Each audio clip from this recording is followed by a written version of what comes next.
So now I'm going to talk to you about reporting.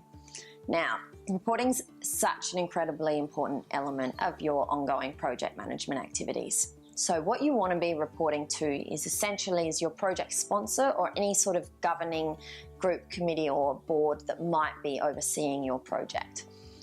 The usual reporting I would suggest would be at least monthly. Again, similarly to those sponsor meetings, you don't want them so far apart that there's been enough time that you've had roadblocks or issues have arisen and you haven't been able to report on them in the meantime. But at the same time, you don't want it too frequent that not much happens and everyone feels like it's a little bit of a waste of time. So monthly usually works well. The key elements in a good status report in the month is progress against milestones. So are they on track or not? A general update on the project, how it's going, any risks or issues that have arisen, any changes or variations that you've had to make or that you're proposing. Also any good things, like any ideas or opportunities that have come up that you think, while we're doing this, we should be considering.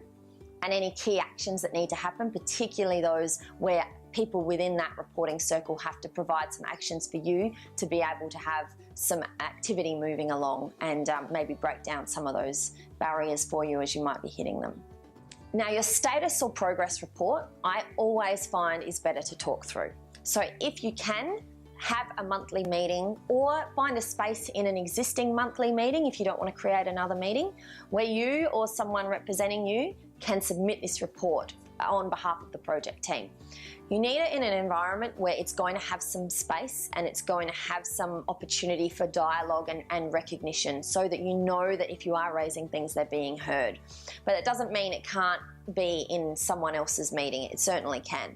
However, if you do have the opportunity, I do recommend a short meeting just for that, just so that it can't be overrun by, the noise of all sorts of other activities.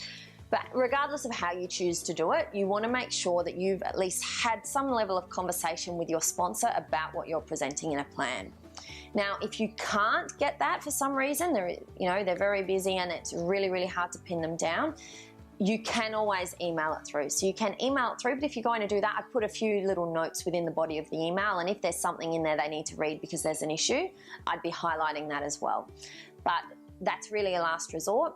Aim from the beginning and hopefully get agreement with your sponsor at the beginning of the project that you're going to be able to sit down monthly and you're going to be able to give an update on your report on your project. Now, if your project is within sort of a higher suite of activities or a program, they should want that because they should be reporting at least monthly upwards from their activities and their responsibility as well. But that's not always the case. So keep that in mind if they are reporting upwards, that you consider that in your update and in your timing as well.